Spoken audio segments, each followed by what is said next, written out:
Yo, yo, yo, yo, yo. Uh-huh. When Franklin understands that his brother's inheritance is going to be stolen from under his nose, he decides to get rid of him.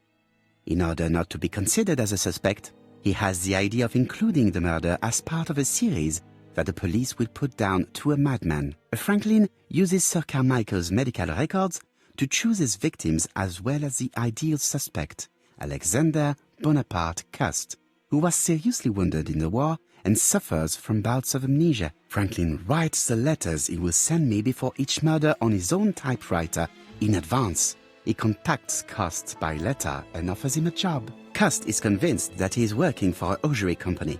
In reality, it is Franklin that sends him his instructions, his goods, and even his typewriter. When we receive the first letter, Hastings thinks that it is a joke. As for me, filled with foreboding, I prefer to inform Chief Inspector Japp. Following his written instructions, Cust goes to Andover. He visits Mrs. Asher's tobacco shop and sells her a pair of stockings. After Cust's visit, Franklin, in turn, enters the tobacco shop. Mrs. Asher is not suspicious of the murderer, whom she takes to be an ordinary customer. The old lady turns around to take a packet of cigarettes.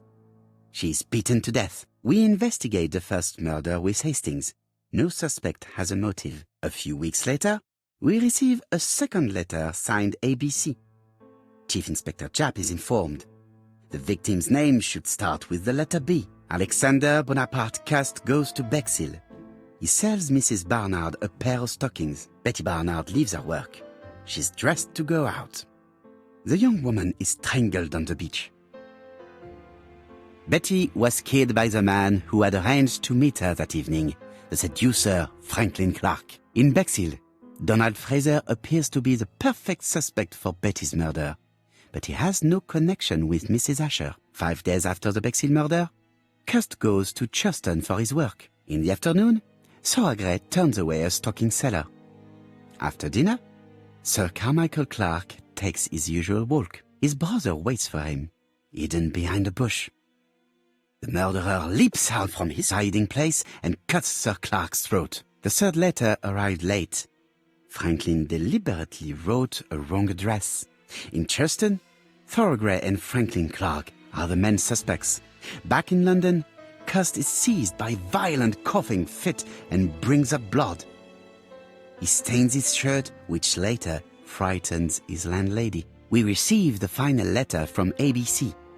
The next murder will be in Doncaster. The second general meeting in London highlights the common point between the victims, stockings, and a throat condition. Cust's landlady telephones Scotland Yard to tell them about her suspicions.